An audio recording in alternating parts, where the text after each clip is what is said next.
Aire frío. Me pide que le explique por qué temo una corriente de aire fresco, por qué tiemblo más que los demás al entrar en una habitación fría, y por qué me da náuseas y rechazo cuando el frío de la noche se cuela a través del calor de un suave día de otoño. Hay quien dice que respondo al frío como otros lo hacen a un mal olor, y soy el último en negar la impresión. Lo que haré es relatar la circunstancia más horrible que he encontrado, y dejar que ustedes juzguen si esto constituye o no una explicación adecuada de mi peculiaridad. Es un error pensar que el horror está inextricablemente asociado a la oscuridad, el silencio y la soledad.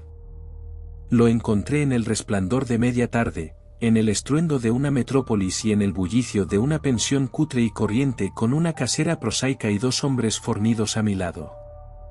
En la primavera de 1923, había conseguido un trabajo aburrido y poco rentable en una revista de la ciudad de Nueva York, y, al no poder pagar un alquiler considerable, empecé a ir de un hostal barato a otro en busca de una habitación que combinara las cualidades de una limpieza decente, un mobiliario soportable y un precio muy razonable. Pronto se hizo evidente que solo tenía la opción de elegir entre males diferentes, pero al cabo de un tiempo encontré una casa en West 14th Street que me disgustó mucho menos que las otras que había probado. El lugar era una mansión de 4 pisos de piedra rojiza, que aparentemente databa de finales de los años 40, y estaba equipada con carpintería y mármol cuyo esplendor manchado y sucio indicaba un descenso de altos niveles de opulencia de buen gusto. En las habitaciones, grandes y altas, y decoradas con papel imposible y cornisas de estuco ridículamente ornamentadas, se percibía un olor a humedad deprimente y un toque de cocina oscura, pero los suelos estaban limpios, la ropa de cama era bastante regular y el agua caliente no se enfriaba ni se cortaba con demasiada frecuencia, por lo que llegué a considerarlo como un lugar al menos soportable para hibernar hasta que uno pudiera volver a vivir de verdad. La casera, una mujer española desaliñada y casi barbuda llamada Herrero, no me molestaba con chismes o críticas sobre la luz eléctrica que se quemaba en mi habitación del vestíbulo del tercer piso, y mis compañeros de piso eran tan tranquilos y poco comunicativos como uno podría desear, siendo en su mayoría españoles un poco por encima del grado más grosero y crudo. Solo el estruendo de los tranvías en la calle de abajo resultaba una molestia seria. Llevaba allí unas 3 semanas cuando ocurrió el primer incidente extraño. Una noche, alrededor de las 8, oí un chapoteo en el suelo y de repente me di cuenta de que llevaba un rato oliendo el penetrante olor a amoníaco. Miré a mi alrededor y vi que el techo estaba mojado y goteando, al parecer, el agua procedía de una esquina del lado que daba a la calle. Ansiosa por detener el asunto en su origen, me apresuré a bajar al sótano para contárselo a la casera, y ella me aseguró que el problema se solucionaría rápidamente. El doctor Muñoz, gritó mientras subía corriendo por delante de mí, ha derramado sus productos químicos. Está demasiado enfermo para ir al médico, siempre está enfermo, pero no tiene a nadie más que le ayude. Está muy raro en su enfermedad, se da baños con olores extraños todo el día y no puede excitarse ni calentarse. Hace todas las tareas domésticas, su pequeña habitación está llena de botellas y máquinas, y no trabaja como médico. Pero fue genial una vez, mi padre en Barcelona ha oído hablar de él, y solo ahora siente un brazo del fontanero que se lastimó de repente. Nunca sale, solo en el techo, y mi hijo Esteban le trae su comida, ropa sucia, medicinas y productos químicos. Dios mío, el amoníaco que usa ese hombre para mantenerse fresco. La señora Herrero desapareció por la escalera que llevaba al 4º piso y yo volví a mi habitación. El amoníaco dejó de gotear, y mientras limpiaba lo que se había derramado y abría la ventana para que entrara aire, oí los pesados pasos de la casera por encima de mí. Nunca había oído al doctor Muñoz, salvo ciertos sonidos como de algún mecanismo impulsado por gasolina, ya que su paso era suave y delicado. Me pregunté por un momento cuál podría ser la extraña aflicción de este hombre, y si su obstinada negativa a recibir ayuda externa no era el resultado de una excentricidad bastante infundada. ¡Ay!, reflexioné trivialmente, una cantidad infinita de patetismo en el estado de una persona eminente que ha caído en desgracia. Puede que nunca hubiera conocido al doctor Muñoz si no hubiera sido por el ataque al corazón que de repente me sobrevino una mañana mientras estaba sentado escribiendo en mi habitación. Los médicos me habían advertido del peligro de esos episodios, y sabía que no había tiempo que perder, así que, recordando lo que la casera había dicho sobre la ayuda del enfermo al trabajador herido, me arrastré escaleras arriba y llamé débilmente a la puerta de arriba. Mi llamada fue respondida en buen inglés por una voz curiosa a cierta distancia a la derecha, que me preguntó mi nombre y asunto, y una vez dichas estas cosas, se abrió la puerta contigua a la que yo había buscado. Me recibió una ráfaga de aire fresco, y aunque era uno de los días más calurosos de finales de junio, me estremecí al cruzar el umbral de un gran apartamento cuya rica y elegante decoración me sorprendió en este nido de miseria y sordidez. Un sofá plegable desempeñaba ahora su función diurna de sofá, y los muebles de caoba, los suntuosos tapices, los cuadros antiguos y las estanterías repletas de libros indicaban que se trataba del estudio de un caballero y no de la habitación de una pensión. Ahora vi que la habitación del pasillo de arriba, la pequeña habitación, de botellas y máquinas que la señora Herrero había mencionado, era simplemente el laboratorio del doctor, y que su vivienda principal estaba en la espaciosa habitación contigua, cuyas cómodas alcobas y gran cuarto de baño contiguo le permitían ocultar todos los aparatos y dispositivos utilitarios molestos. El doctor Muñoz, sin duda, era un hombre de nacimiento, cultura y discernimiento. La figura que tenía ante mí era baja pero exquisitamente proporcionada, y vestía un traje algo formal de corte y ajuste perfectos. Un rostro de alta alcurnia, de expresión magistral aunque no arrogante, estaba adornado por una corta barba tupida de color gris hierro, y un anticuado pince-nez protegía los ojos oscuros y llenos y coronaba una nariz aguileña que daba un toque morisco a una fisonomía por lo demás predominantemente celtibérica. El cabello grueso y bien recortado, que parecía reclamar las puntuales visitas al barbero, estaba elegantemente peinado sobre una frente alta, y el conjunto transmitía una inteligencia sorprendente y una sangre y una educación superiores. Sin embargo, cuando vi al doctor Muñoz en esa ráfaga de aire frío, sentí una repugnancia que nada en su aspecto podía justificar. Solo su tez lívidamente inclinada y su frialdad al tacto podrían haber proporcionado una base física para este sentimiento, e incluso estas cosas deberían haber sido excusables teniendo en cuenta la conocida invalidez del hombre. También podría haber sido el frío singular lo que me alejó, porque tal frialdad era anormal en un día tan caluroso, y lo anormal siempre despierta aversión, desconfianza y miedo. Pero la repugnancia pronto se olvidó en admiración, pues la extrema habilidad del extraño médico se hizo patente de inmediato a pesar de la frialdad y el temblor de sus manos de aspecto exangüe. Entendió claramente mis necesidades de un vistazo y las atendió con la destreza de un maestro, mientras tanto, me tranquilizaba con una voz finamente modulada, aunque extrañamente hueca y sin timbre, diciéndome que era el más acérrimo de los enemigos jurados de la muerte, y que había hundido su fortuna y perdido a todos sus amigos en una vida de extraños experimentos dedicados a su desconcierto y extirpación. Algo del fanático benévolo parecía residir en él, y divagó casi locuazmente mientras me auscultaba el pecho y mezclaba una adecuada dosis de drogas traídas de la sala de laboratorio más pequeña. Evidentemente, encontraba la compañía de un hombre bien nacido una rara novedad en este ambiente lúgubre, y se sintió impulsado a hablar de manera inusual cuando los recuerdos de días mejores se apoderaron de él. Su voz, aunque extraña, era al menos tranquilizadora, y ni siquiera pude percibir que respiraba mientras pronunciaba con fluidez frases urbanas. Trató de distraer mi mente de mi propio ataque hablando de sus teorías y experimentos, y recuerdo que me consoló con mucho tacto sobre mi corazón débil insistiendo en que la voluntad y la conciencia son más fuertes que la vida orgánica en sí, de modo que si un cuerpo es sano en su origen y se conserva cuidadosamente, puede, mediante una mejora científica de estas cualidades, conservar una especie de animación nerviosa a pesar de las más graves deficiencias, defectos o incluso ausencias en la batería de órganos específicos. Algún día podría, dijo medio en broma, enseñarme a vivir, o al menos a poseer algún tipo de existencia consciente, sin corazón alguno. Por su parte, estaba aquejado de una complicación de enfermedades que requerían un régimen muy exacto que incluía el frío constante. Cualquier aumento marcado de la temperatura podría, si se prolongaba, afectarle fatalmente, y la frigidez de su habitación, unos 13 o 14 grados centígrados, se mantenía mediante un sistema de absorción de refrigeración por amoníaco, cuyo motor de gasolina había oído a menudo en mi propia habitación de abajo. Aliviado de mi ataque en un tiempo maravillosamente corto, dejé el lugar temblando como un discípulo y devoto del talentoso recluso.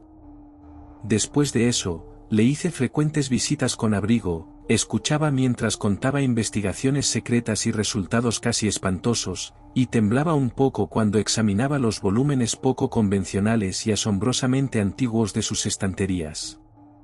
Con el tiempo, debo añadir, casi me curé de mi enfermedad para siempre gracias a sus hábiles cuidados.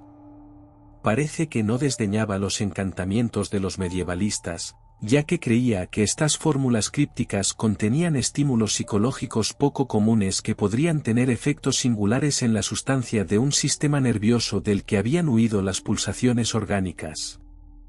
Me conmovió su relato sobre el anciano doctor Torres de Valencia, que había compartido con él sus primeros experimentos durante la gran enfermedad de 18 años antes, de donde procedían sus actuales trastornos.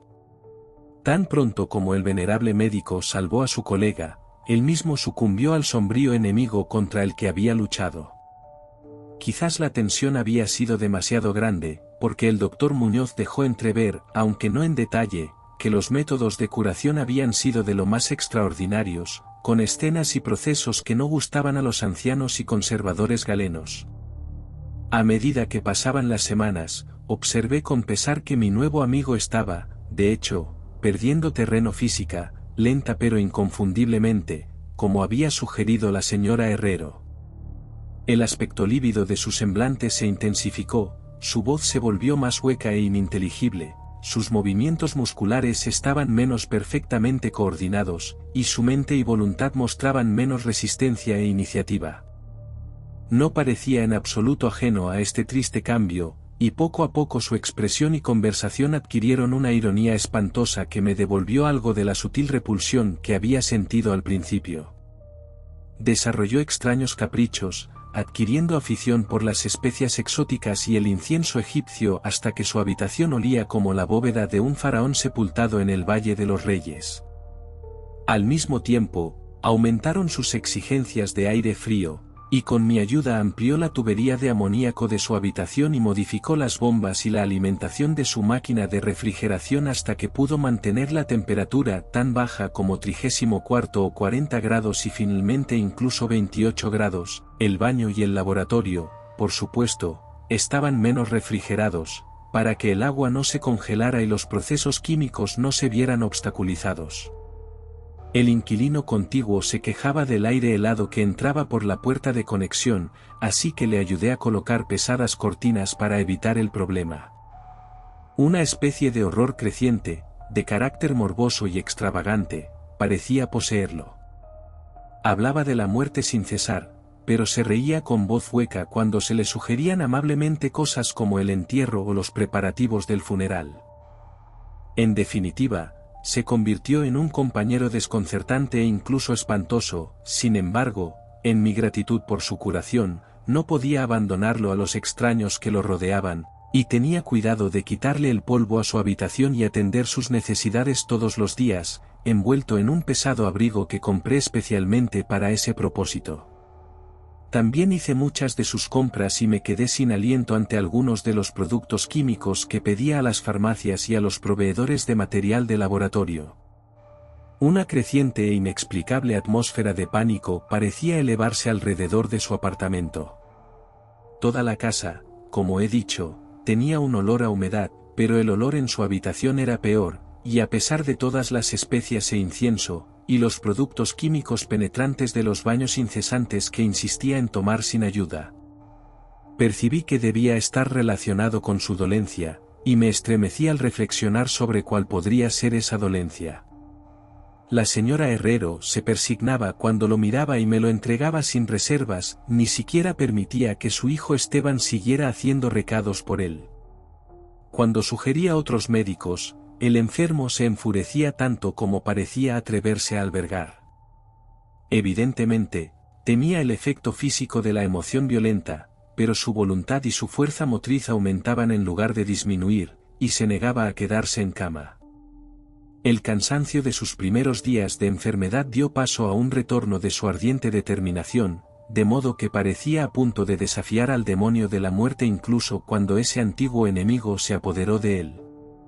Prácticamente abandonó la pretensión de comer, que siempre le pareció curiosamente una formalidad, y solo el poder mental pareció evitar que se derrumbara por completo. Adquirió la costumbre de escribir largos documentos de algún tipo, que sellaba cuidadosamente y llenaba de órdenes de que los transmitiera después de su muerte a ciertas personas que él nombraba, en su mayoría letrados de la India Oriental, pero entre ellos un médico francés que en su día fue célebre y ahora se cree generalmente muerto, y sobre el que se habían susurrado las cosas más inconcebibles. Su aspecto y su voz se volvieron absolutamente espantosos, y su presencia casi insoportable. Un día de septiembre, un vistazo inesperado suyo provocó un ataque epiléptico en un hombre que había venido a reparar su lámpara de escritorio eléctrica, un ataque que él prescribió eficazmente mientras se mantenía bien escondido. Ese hombre, por extraño que parezca, había pasado por los terrores de la Gran Guerra sin haber sufrido ningún susto tan profundo. Entonces, a mediados de octubre, el horror de los horrores llegó con una estupefaciente brusquedad. Una noche, alrededor de las 11, la bomba de la máquina refrigeradora se averió, de modo que en 3 horas el proceso de enfriamiento con amoníaco se hizo imposible. El doctor Muñoz me llamó dando golpes en el suelo, y trabajé desesperadamente para reparar el daño mientras mi anfitrión maldecía en un tono cuya vaciedad sin vida y estridente superaba cualquier descripción. Mis esfuerzos de aficionado, sin embargo, resultaron inútiles, y cuando traje a un mecánico de un garaje cercano que estaba abierto toda la noche, nos enteramos de que no se podía hacer nada hasta la mañana, cuando habría que conseguir un nuevo pistón. La rabia y el miedo del ermitaño moribundo, que se hinchaban hasta alcanzar proporciones grotescas, parecían susceptibles de destrozar lo que quedaba de su físico en declive, y una vez un espasmo le hizo taparse los ojos con las manos y precipitarse al baño. Salió a tientas con la cara fuertemente vendada, y nunca volví a ver sus ojos. La frialdad del apartamento estaba disminuyendo sensiblemente, y alrededor de las 5 de la mañana el médico se retiró al baño, ordenándome que le proporcionara todo el hielo que pudiera conseguir en las farmacias y cafeterías abiertas toda la noche. Cuando volvía de mis viajes, a veces desalentadores, y dejaba mi botín ante la puerta cerrada del baño, podía oír un chapoteo inquieto en el interior, y una voz gruesa que graznaba la orden de más. Por fin llegó un día cálido y las tiendas abrieron una tras otra.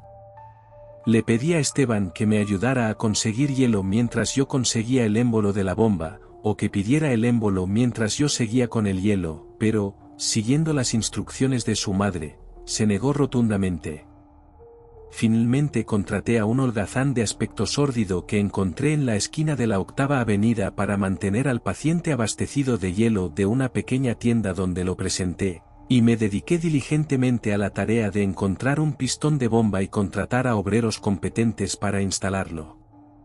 La tarea parecía interminable, y me enfurecí casi tanto como el ermitaño cuando vi las horas pasar en una ronda sin aliento y sin comida de vanas llamadas telefónicas, y una búsqueda frenética de un lugar a otro, de aquí para allá en metro y tranvía. Alrededor del mediodía encontré una casa de suministros adecuada en el centro de la ciudad, y aproximadamente a la 1:30 de la tarde llegué a mi lugar de embarque con la parafernalia necesaria y 2 mecánicos robustos e inteligentes. Había hecho todo lo que podía y esperaba llegar a tiempo. Sin embargo, el terror negro me había precedido. La casa estaba en completo caos, y por encima de la charla de voces asombradas oía a un hombre rezando con un bajo profundo. Había cosas diabólicas en el aire, y los inquilinos rezaban los granos de sus rosarios mientras percibían el olor que provenía de debajo de la puerta cerrada del médico. El hombre que había contratado para que me hiciera compañía, al parecer, había huido gritando y con los ojos enloquecidos poco después de su segundo reparto de hielo, tal vez como resultado de una curiosidad excesiva. No podía, por supuesto, haber cerrado la puerta tras de sí, sin embargo, ahora estaba cerrada, presumiblemente desde dentro. No se oía ningún sonido en el interior, salvo un goteo lento y espeso sin nombre.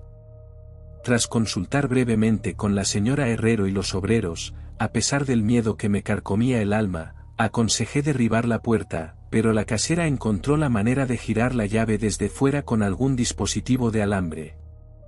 Anteriormente habíamos abierto las puertas de todas las demás habitaciones de ese pasillo y habíamos abierto todas las ventanas hasta arriba.